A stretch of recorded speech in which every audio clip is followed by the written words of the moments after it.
Aujourd'hui, nous allons évoquer ce phénomène souvent insaisissable qu'on définit comme la culture d'entreprise et qui est tellement important pour l'exercice du leadership.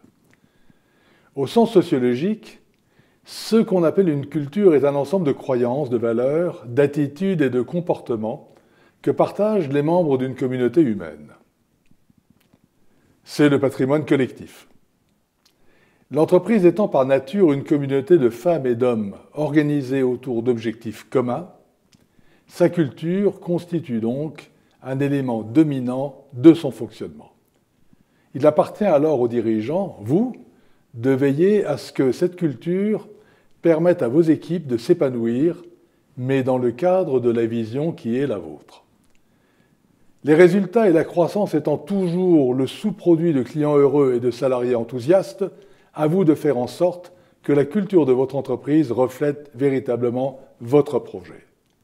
Sans vouloir faire de l'entreprise un sujet d'anthropologie, il faut bien avouer qu'une culture d'entreprise est d'abord une culture. Elle repose sur 5 composantes clés. Premièrement, les valeurs. Elles doivent être à l'unisson des vôtres et refléter vos ambitions. Quelle entreprise voulez-vous? Qui et que sert-elle? Où va-t-elle? Ne mettez jamais en avant la recherche de la rentabilité, ce n'est pas un objectif en soi, mais une conséquence, le résultat d'une offre séduisante et bien faite. Deuxièmement, les héros. Ils personnifient les valeurs et jouent à ce titre le rôle de modèle et de guide. Distinguez ceux qui font avancer la collectivité vers la matérialisation de votre vision dans le respect de vos valeurs. Troisièmement, les rites. Fêtez les succès. Fêtez ceux qui portent haut vos valeurs. Montrez de la reconnaissance à tous ceux qui font grandir vos équipes. Quatrièmement, les symboles. Éliminez ceux d'un autre âge. Le nombre de pieds des fauteuils, la taille du bureau ou de la voiture de fonction, les places de parking réservées, mais valorisez l'acquisition de connaissances, les efforts vers la maîtrise, donnez plus de responsabilités, déléguez, manifestez une vraie confiance. Cinquièmement, le réseau culturel.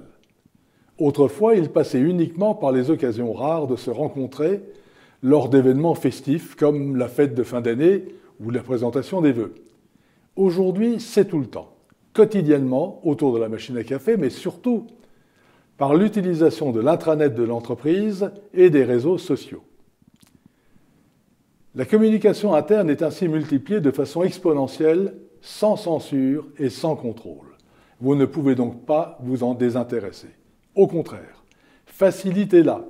Ouvrez des canaux de communication interne dans lesquels vous vous exprimerez également. Les entreprises dotées d'une culture forte, dont le service au client est en tête des préoccupations, obtiennent, il y a des statistiques, de bien meilleurs résultats que la moyenne. C'est le ciment de l'action collective, un guide de conduite pour chacun et un gage de réussite. Voilà, je suis Alain Gutzmann, entrepreneur multirécidiviste, aujourd'hui conseiller et coach de dirigeants d'entreprises experts en leadership, stratégie, performance opérationnelle, ingénierie financière et auteur d'une méthode de management entrepreneurial, Performap, centrée sur l'obsession du client comme accélérateur de réussite. J'espère que cette vidéo vous a plu. N'hésitez pas à me donner votre point de vue ou à m'interpeller sur telle ou telle question. Il y a un espace pour cela en bas de la page du blog.